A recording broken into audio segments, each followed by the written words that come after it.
Okay, getting up on the roof here at Don Wright's house at 6 Jennifer Circle in Indy Atlantic. Don, I made a bunch of notes up on the roof. That way you get to hear and see everything that I find this morning as I found it. I have 3 reminder errors to start off with before I get up the ladder. The first one is to talk about the drip edge, that white flashing underneath there. We're going to replace that with your new roof. If it's shingles, it can be either white or brown. If it's metal, it's going to match the color of your metal roof. The second error is to talk about the gutters themselves. They're in decent sort of kind of shape, a little old.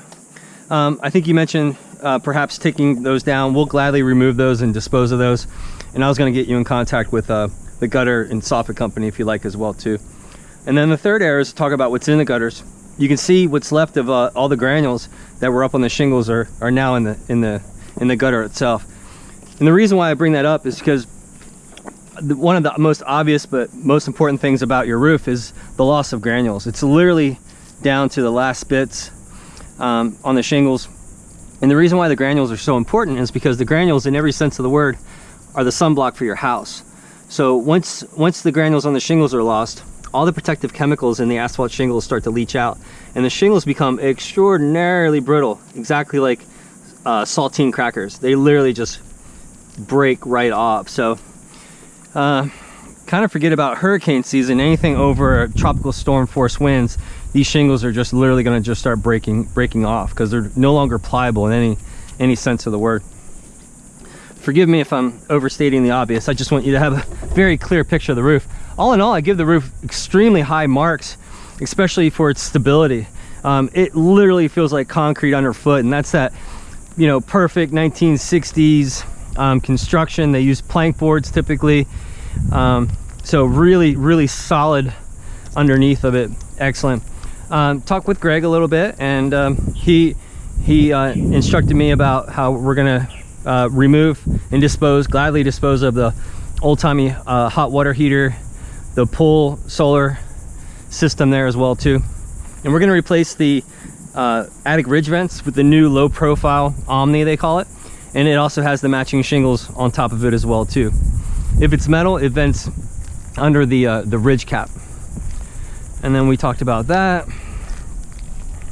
This really begs to talk about how important it is to do this over correctly. You can tell just by the amount of patching that it's been problematic in the past. So we're gonna get this down to its very core concepts here, and we're gonna redo all the flashing, redo the termination bar, they call it, all the way around it. We're gonna make this tip top. These are in excellent condition, so they don't need to be replaced. We're gonna reboot the power mast. Of course, we're gonna get rid of all the pipes. I put little green X's on everything and took a ton load of photos. We're going to replace all the gooseneck style vents. We're going to replace all the bathroom vents. And then real quick over here, I noticed when I was double checking the measurements, you've had some damage in the past here. And I've kind of seen this before. Not to be an alarmist, but that probably might have been a pest issue at one point. Indy Atlantic, as beautiful as it is, I live in Indy Atlantic. There's like this problem with pests getting in the attics. They'll literally get up on the roof. That's why it's really important to have this cut back, and we'll get right into the attic. So we'll obviously, that kind of leads into, you get 100 square feet of plywood replacement or comparable wood. If you have plank board, you get 100 square feet of wood replacement. So any areas that we find, like this area, maybe over by the chimney, we're going to replace that wood, and we're not going to charge you extra for it. 100 square feet's like, you know, about the size of the garage door. And then last 30 seconds or so, let's talk about how we're going to redo your roof correctly for you, Florida native. Okay, here's my obvious metal example. It's really, whether we go metal or shingle for you, it's really not the top layer that's so important. It's all the layers underneath that are really worth talking about. So imagine this with me. We're going to remove all the shingles, get down to the bare plywood or plank board roof.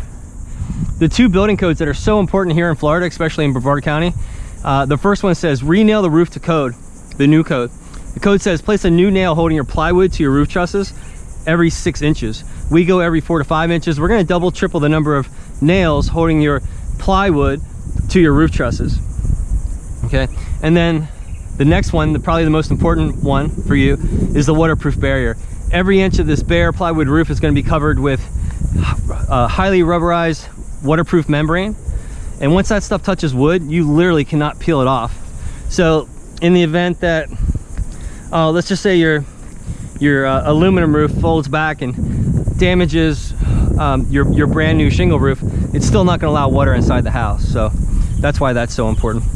And then as far as the top layer, let's talk about shingles real fast. So as a company, we only use Certainty Landmark Series shingle, or at least 99% of the time. If there's a certain color or you saw something in a magazine, which has happened, we can get it for you. But this is by far the best, heaviest, best warranty shingle. It's the same price as the other companies. It's just a better shingle for sure. And then when it comes to metal, like I hinted to you on the phone, that conversation starts with proximity to the ocean. So that way, of course, is the ocean. Right from where I'm standing, it's 2,063 feet to the high tide line.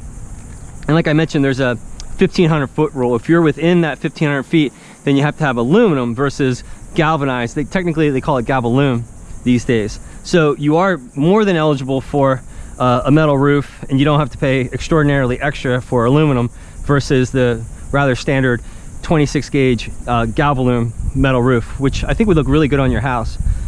Okay, so that's the point about that. This is obviously exposed fastener. Our standing seam, which is exactly that, is a really affordable roof. So I'm just going to price for the standing seam because it's obviously going to look a lot better than the exposed fastener. Okay, and then that's about it. I took a ton of photos. I'll include your roof measurement report, the photo folder, and your 2 estimates for metal and shingle. Thanks.